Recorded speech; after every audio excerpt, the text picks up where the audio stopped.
So 666 becomes 999, like in 1999. What does that have to do with me?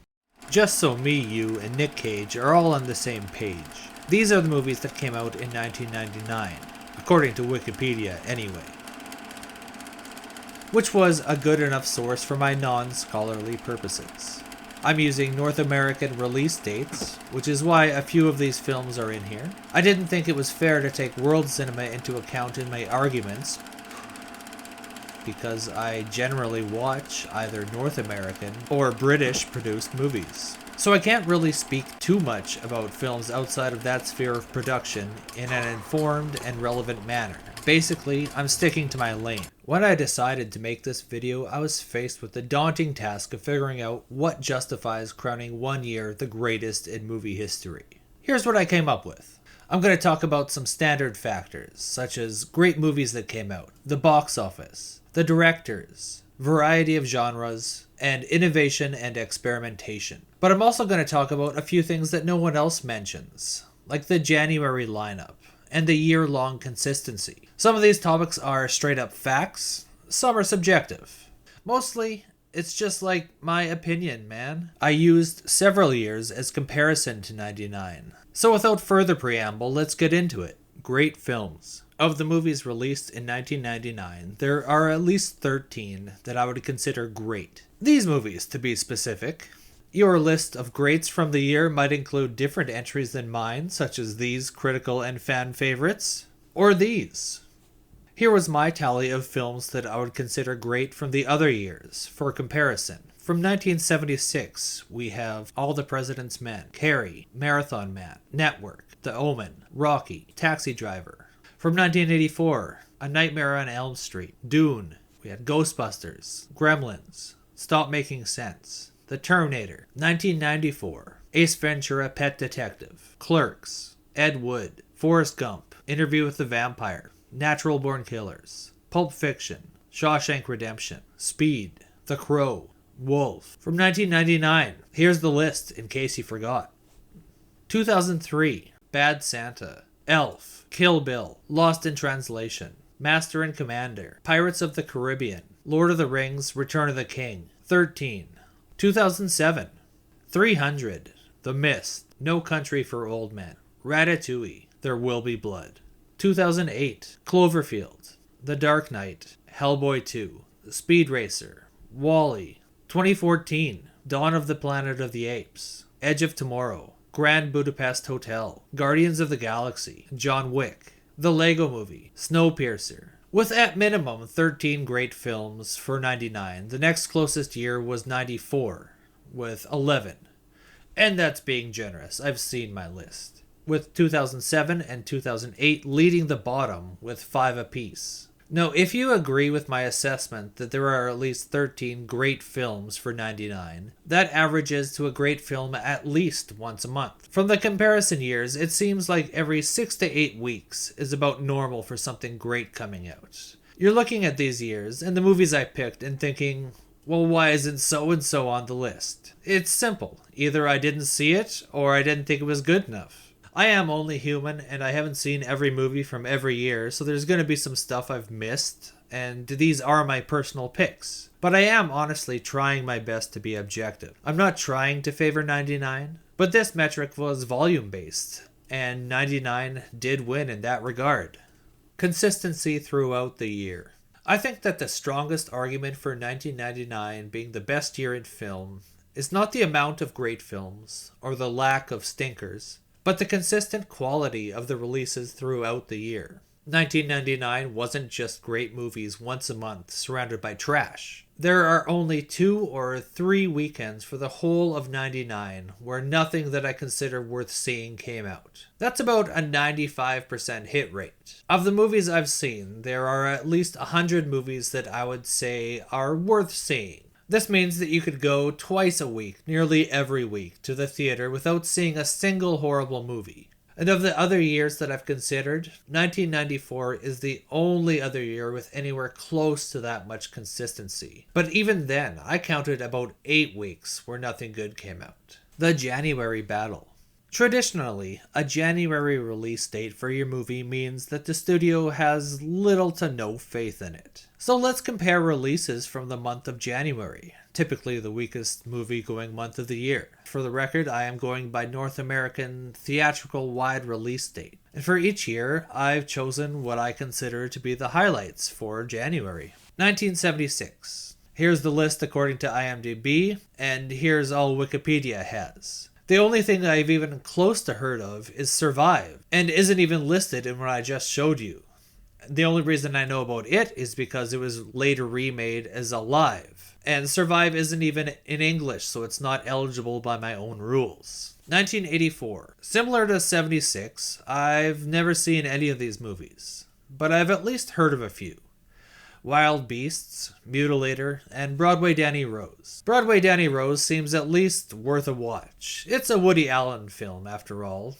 1994. Okay, finally a year I can speak of in an informed manner. We have Blink, The Air Up There, Cabin Boy, Body Snatchers, Iron Will, and Car 54, Where Are You? I think they're all moderately decent for what they are. Okay, I didn't like Cabin Boy, but I know it's got some fans. 1999, star of the show. Again, movies I've seen and heard of. In Dreams, At First Sight, Virus, Varsity Blues, She's All That, and Still Crazy. None of these are great, but She's All That and Varsity Blues were pretty big hits at the time and were okay teen movies. I've always personally kind of liked Virus. At First Sight wasn't my thing, as it's kind of a sappy romance, but was alright. In Dreams was a solid thriller, and Still Crazy was a fun rock and roll comedy. So that's 6 okay to good movies for 99. 2003. Not much here. It had Final Destination 2 and National Security. I like both these films, but neither are great. I didn't spot anything else of note. Maybe Kangaroo Jack, but to me that's classic January fare.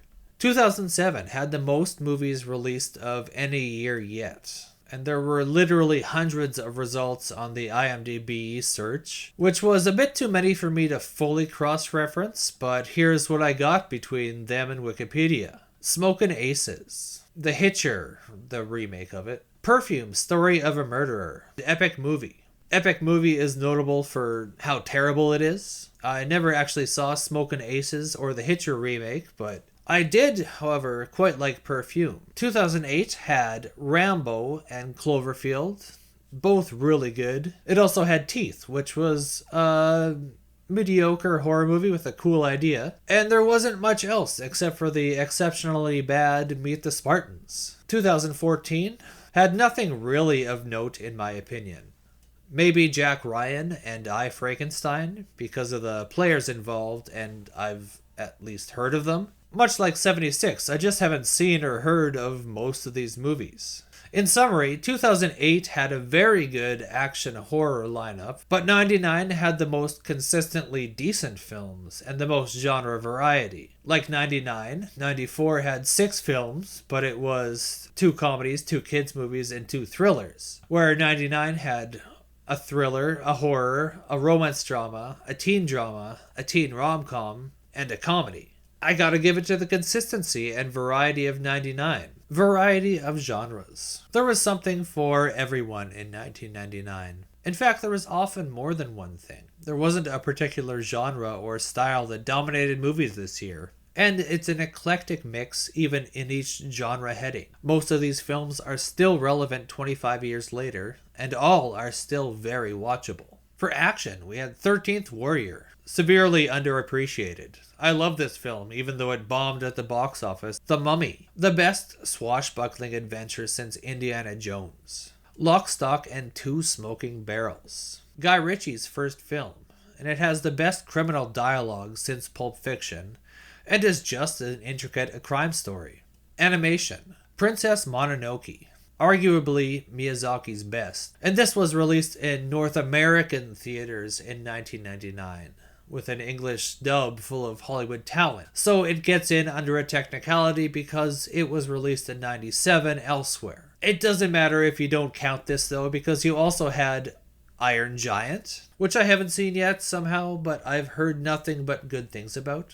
South Park, profanity-filled animation that somehow got nominated for an Oscar. And Toy Story 2, the rare sequel that outdoes the original in nearly every way. Comedy. Office Space, cult classic still being memed about to this day. American Pie, which brought back the gross-out high school sex comedy, but added some heart, basically laying the groundwork for the Judd Apatow era of comedies that would follow for the whole next decade. Bowfinger. You get to see Eddie Murphy play multiple roles, but way more tastefully compared to the Clumps. Analyze this. See Robert De Niro cry as a mobster in Therapy with Billy Crystal in his last relevant role as De Niro's shrink. Election. A wicked smart high school comedy with Matthew Broderick playing the teacher because he's all grown up now. Drama. American Beauty, which is a great film about suburban woes and broken marriages. Eyes Wide Shut. Stanley Kubrick's last film. That's all I really need to say. Magnolia, which was a phenomenal ensemble cast, Robert Altman style, multiple stories eventually interweaving film. Horror, The Blair Witch Project, which is actually scary and made found footage into a thing. Also had one of the best marketing campaigns ever, The Sixth Sense. Between the twist, Bruce Willis acting really well, and Haley Joel Osment nailing it for an 11-year-old child actor, this movie rocks. Sleepy Hollow, which is the last Tim Burton movie that I really enjoyed. House on Haunted Hill, a surprisingly effective haunted house movie. The Haunting, less effective but still a good time with a few moments that worked, haunted house movie. And not eligible by my own rules, but the highly influential and pretty decent Audition. Romantic comedies. Notting Hill, Runaway Bride, Never Been Kissed. As far as rom-coms go, they're not bad. It's not my genre, but I've seen all these. They didn't make me angry. Science fiction. The Matrix, which is bullet time and philosophy and lots of leather. Existenz. Video games with body horror and questioning reality. The 13th Floor. Video games and questioning reality. Teen movies. We have 10 Things I Hate About You, which is Shakespeare but in high school. Cruel Intentions, which is dangerous liaisons with teen-ish agers. She's All That. Oh my god, the pretty but unpopular girl with her own opinions wins over a jock during a skeezy bet. Thriller had Three Kings, which is Mark Wahlberg's best performance and one of the best Desert Storm films. The Talented Mr. Ripley, which is Matt Damon and Jude Law having a weird psychological pseudo-sexual relationship in old-timey Italy. And Fight Club. And I think that this list makes the point that there were notable, influential, and above-average films in every genre. The directors. It's a fact that all of these directors made movies in 1999. It's my opinion that this is an impressive list. You could make a list like this for every year of film, but would it be as impressive, or is it stacked? I'm not so sure. Mainstream experimentation and innovation. From the filming techniques to the subject matter, 1999 was the year for taking risks. Here's a few examples of risks, innovations, and experimentation. South Park, bigger, longer, and uncut. Although South Park was popular at this time, this movie was still a risk for a major studio. It asked the question, can an R-rated North American animated movie actually make money and be good? And it got an overwhelming yes as an answer. So much so that it got an Oscar nomination for Best Song. Three Kings. The actual film insurance wouldn't cover the movie because of the experimental technique they used to treat the film in order to get the washed out desert look the movie has. Had the technique not worked, they would have been screwed. That's pretty risky. It was also the first film to give the desert that color grading that now comes standard with digital filmmaking. Eyes Wide Shut and Magnolia are 3-hour-long, deathly serious adult dramas about adult subject matter that both happen to feature Tom Cruise and were modest hits. Not safe bets for a studio, even with auteur directors behind the lens and Tom Cruise on screen. Dogma. Joking about religion or criticizing it is a risky proposition. And Kevin Smith dared to poke fun at Catholicism and was met with massive protests before the film even hit theaters. The Matrix gave us the bullet time effect. They didn't invent it, but they did perfect it and popularize it. It also managed to sneak some philosophical questions into an action movie, which doesn't happen every day. Toy Story 2 showed how far computer animation had come in 4 years. Also showed that an animated sequel doesn't have to be direct to video, Rescuers Down Under notwithstanding. Boys Don't Cry, a mainstream Oscar-winning drama about homophobia and trans hate. Unfortunately, still very relevant and was way ahead of its time. The Blair Witch Project. Although not a major studio-produced film, it did see a major release, and it brought found footage into the mainstream, was mostly improvised, and is one of the most successful films ever. Originality in the top 10 films. The adaptation has been a phenomenon since the dawn of film. People like seeing familiar stories in new media. So let's compare the years and see how they stack up in terms of originality in the top 10 grossing box office films of that year. 1976 had 1 sequel and 2 IPs, and 7 originals. 1984 had 2 sequels with no IPs and 8 originals.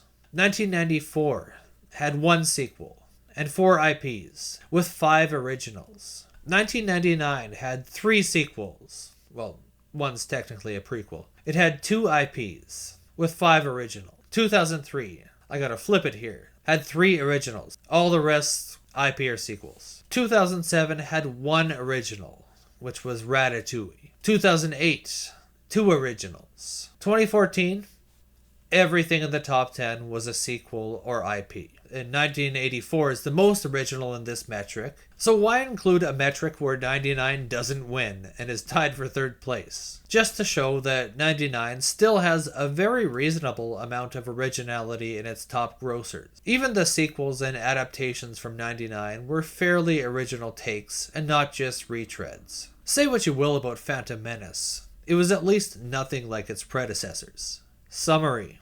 However you spin it, 1999 was an absolute monster of a year in terms of movies. It was a very exciting time to be a film fan. You had movies coming out nearly every week that were interesting and worth seeking out. You had directors stepping out of their comfort zones and trying something different. There were sequels and adaptations, but there was also creativity, innovation, and originality abound. I truly do think that 1999 is the best year in cinema overall, and I don't think we'll ever have a year quite like it again. You can leave your thoughts in the comments. Let me know what you thought was the best year ever for movies, and why. And if you'd be so kind as to like and subscribe, it would be much obliged. Thanks for watching me talk about movies for a little while, and you can tune in next time to see what else Johnny likes.